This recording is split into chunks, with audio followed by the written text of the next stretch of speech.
Матвей Ефимович познакомился со своей женой еще в детстве. Молодые люди уже в подростковом возрасте знали, что будут вместе. После свадьбы в скором времени любимая жена Верочка подарила долгожданную дочку. В семье царила полная любовь. Однако, несмотря на старания родителей, девочка росла хулиганкой. Рита училась плохо и часто прогуливала занятия. Но родители верили, что это только переходный возраст. Когда девочка окончила школу, она категорически отказалась оставаться в деревне. Рита уехала в город, где начала вести разгульный образ жизни. Родители долгое время не верили слухам, пока не узнали, что их дочь посадили за употребление наркотиков. У Верочки с детства было слабое сердце, а когда дочь приносила проблемы, становилось только хуже. Но узнав про тюрьму, супругу Матвея Ефимовича экстренно забрали в кардиологию, откуда она уже не вернулась. Мужчина долгое время провел у могилы своей жены. «Прости, родная, еще Рите надо помочь. Уж потом свидимся», — проговаривал пожилой мужчина. Он тогда еще не знал, что надолго переживет свою супругу. Но даже несмотря на то, что дочь в тюрьме, она не переставала преподносить сюрпризы отцу.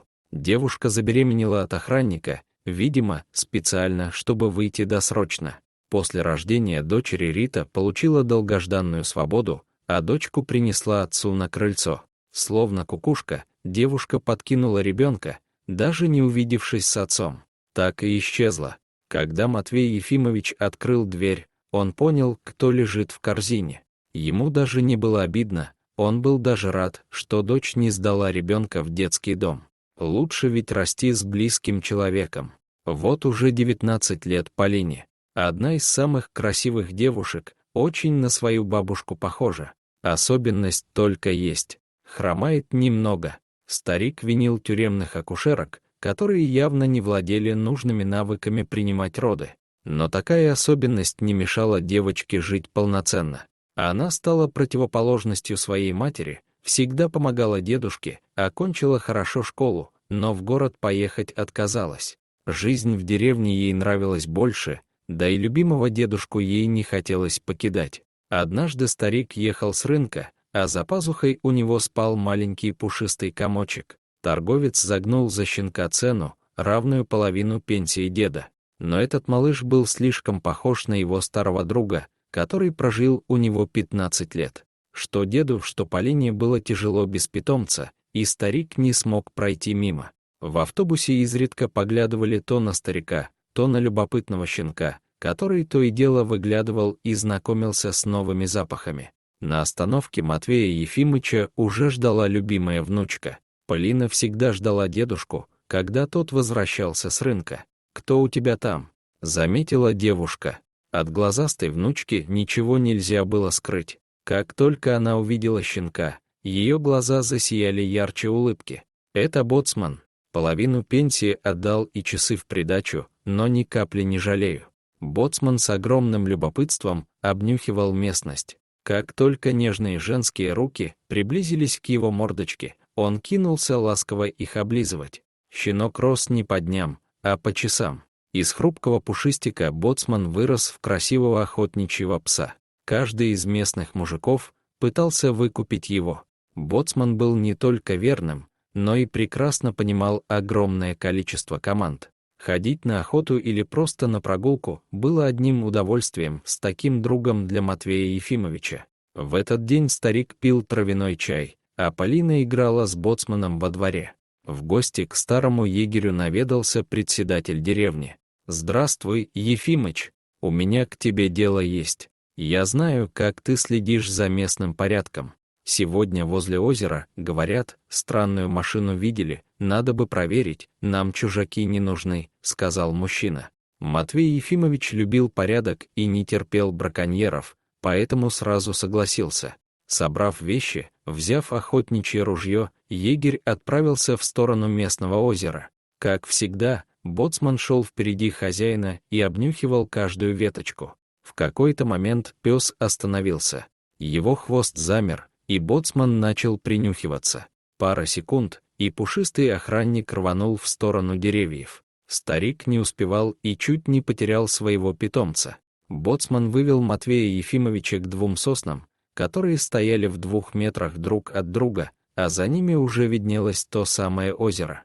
Между соснами была странная яма. Боцман бегал вокруг нее и тщательно обнюхивал. Когда дедушка подошел ближе, его внимание привлекло то, что яма свежая, она не очень глубокая, но дно спрессовано, словно кто-то что-то закопал. У старика в голове промелькнули страшные мысли, ведь земля была похожа на могильное захоронение. Вокруг валялись клочки земли, кто-то словно не успел закончить дело. Боцман долго принюхивался, а затем начал рыть свежую землю. Старик знал, что его пес очень умный и просто так бездельем заниматься не будет, и руками он начал помогать раскапывать. Седые волосы старика встали дыбом, когда он понял, что только что с боцманом они раскопали свежее захоронение. Но откуда здесь оно? Сразу было понятно, что закопали не покойника. Видать, кто-то насолил кому-то. В глуши, поблизости ни одного кладбища, еще и так неаккуратно. Крышка была не заколочена, поэтому на свой страх старик решил аккуратно сдвинуть крышку гроба. Внутри лежал парень, вроде живой. У Матвея Ефимовича затряслись руки. Боцман же начал облизывать лицо парня, словно в попытке привести его в чувство. Через несколько секунд юноша пошевелился, и стало ясно, что он живой. Ни секунды не думая, старый егерь вытащил парня, закинул на плечи и понес домой. Дома Полина бегала от кухни в комнату, то и дело меняя прохладные полотенца на голове молодого мужчины. Он не просыпался, но пульс и дыхание были.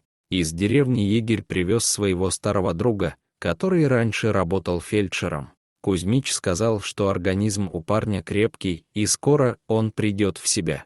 Однако, несмотря на усилия Полины, парень очнулся только спустя неделю. Когда юноша пришел в себя, он ничего не рассказал, лишь попросил сделать один звонок. Полина с Матвеем Ефимовичем переглянулись.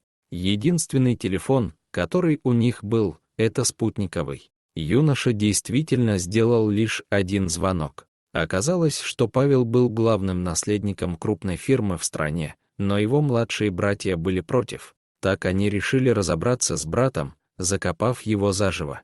Павел позвонил своему охраннику и сообщил местоположение.